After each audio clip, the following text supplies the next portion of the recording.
Our next step then is to migrate our data from the old field to the new field. We've done this many times before. So let's go ahead and click on Find Content. We're already filtered by tour node types. Let's go ahead and just click Edit all the way down the line. I'm going to scroll down. We see that this is going to be in Anchorage.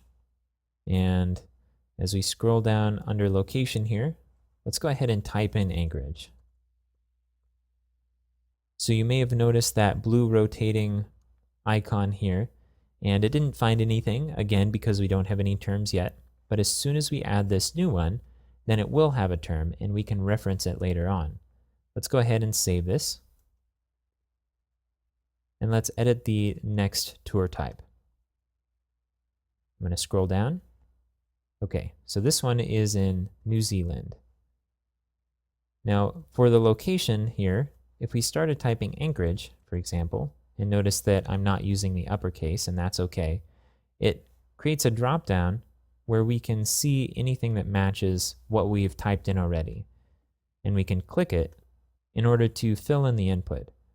Now, we are currently using New Zealand, so I'm going to go ahead and copy this location here and paste it over what's in the location. Now, again, there's no matches here because we haven't used New Zealand before. And then let's go ahead and click Save. And let's edit our third tour down here. I'm going to scroll down. So this is Zimbabwe. I'm going to start typing in Zimbabwe here, and notice that the first letter matches New Zealand, but as soon as I add the I, it no longer matches. So I'm going to go ahead and finish and click Save.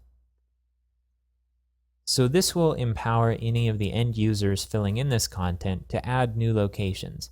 And we might want to do this as well with the tour types too, in order to allow people to edit the terms without going through the vocabulary configuration pages in the administration section.